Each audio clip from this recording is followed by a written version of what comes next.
The senator representing Kogi, Natasha, has been on the spotlight recently, and not for any bad reasons. Is for the fact that she was being abused by the Senate president. Yes, I mean that was an abuse because you don't make such statements to your colleague in public, not even in private in the first place. And many Nigerians took that and run with it, calling on the Senate president to apologize.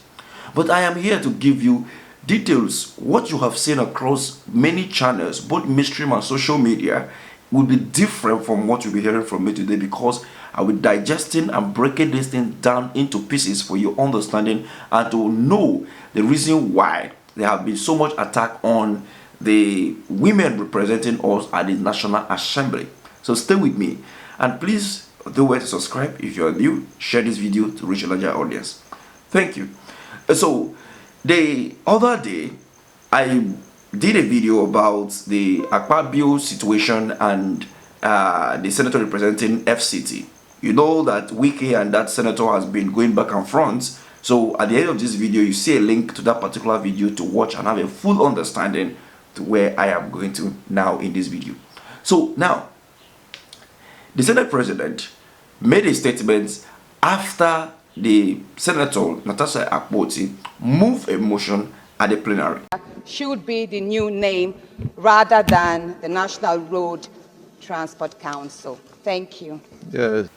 So this was the motion, and here is what the Senate president said. Distinguished colleagues, those in favor that this bill be now read a second time, say aye. Those against, say nay.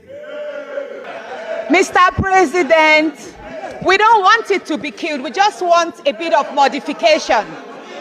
We don't want the bill killed, but it should be slight modifications, sir. It's a necessary bill.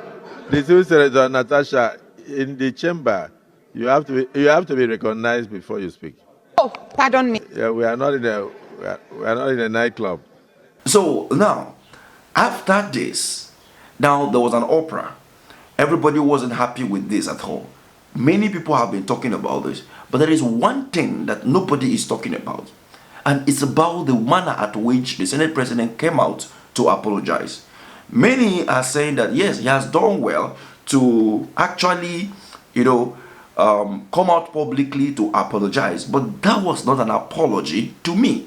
Even the apology needs an apology because he was trying to justify what he said earlier. So, but before I talk further, watch the apology that he made. She says that she should speak whenever she's recognized. I made reference to the fact that we are not in a nightclub where people have to shout above the noise of the music. And the social media went agog. I'm not on social media, but my wife called me that people got angry. They published her number and said people should occupy her. So she used to receive, she received over 2,000 to 3,000 phone calls a day. And then I tried to on one of my phones. I realized it was in the public. In fact, the phone crashed after about 3 hours. So I am very happy with the interest generated by Nigerians in what goes on in these chambers. But the communication was totally misunderstood.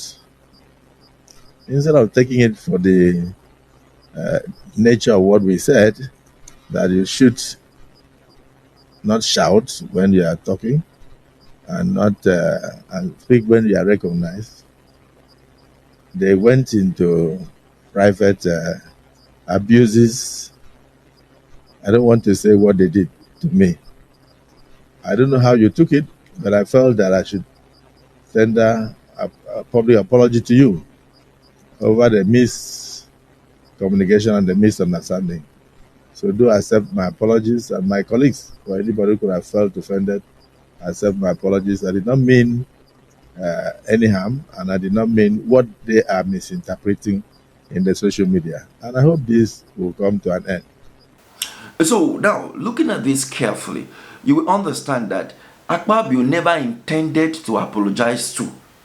It was because of the fact that, according to him, he said that one of his phone crashed and that his wife's number was published and that people called her, said all manner of things and it went private and all of that.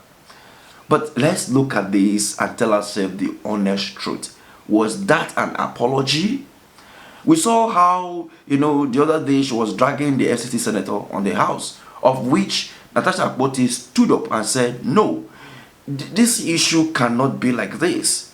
We only have 4 women in the National Assembly. And let's not forget that the current First Lady of the Federal Republic of Nigeria was once a senator. And I don't believe that she has passed through this kind of abuse at the National Assembly during her time. So I wonder why Senator Akpabio will continue to drag the little number of women that we have at the National Assembly representing us. This never sits well with me as a person and with many Nigerians. But looking at this in context, the statement that he made that we are not in a club or a nightclub, that people are trying to take it out of the way, saying that he actually means that you should not shout and all of that. If you watch that video of when Natasha Akpoti, rose up to say this, that we don't want the bill to be killed, we want it to be amended, and when the Senate President said that you need to be recognized before you speak at the plenary, she stood up and she said, oh, sorry. And you could have stopped there. But he went ahead in his usual way and manner of behaving and insulted her by saying we are not in a nightclub. Is he trying to tell us that they do go to a nightclub? That is the context at which he is now saying during his apology that people took the matter too far, and they are now saying, taking it to a private issues and all of that. You were the one that even started this whole conversation, talking about having to go to a nightclub or being in a nightclub, and then people are now, trying to connect the dots because of the statement that you made. Because why would you bring a nightclub to an issue of this manner? And imagine, I've always been saying this, that they continue to have fun at the National Assembly when the country is burning down. They forget that this is the reason why the people are saying that we will protest because they are not taking us, they're taking us for a ride. They are not doing what they ought to do at the National Assembly. And that is why the agitation the momentum is, getting higher and higher every day for the August 1st protest. And I don't know why that Senator Akpabio cannot learn from the past. He has made so many statements since he became the Senate President within the last 1 year, and many Nigerians have called for him to apologize or to retrieve in his statement. A recent example was when the former CEO of Access Bank died in Port Harcourt, and he made some kind of very funny statement, talking about him not being recognized, just like the way Peter Obi was being recognized. What a way to, talk in a day that people are mourning and saying all manner of things, throwing political jabs and all of that. Those politicians have come to a point where they no longer have this humanity in them. They no longer have this sympathy of the people. All they feel or want to do is just to throw jabs here and there. Now, what do you make of all this? By what the Senate President said, when you look at that apology made to Natasha Akpoti, do you think, the way I'm thinking, that the apology needs another apology? Let me have your take at the comment section. Thank you for watching.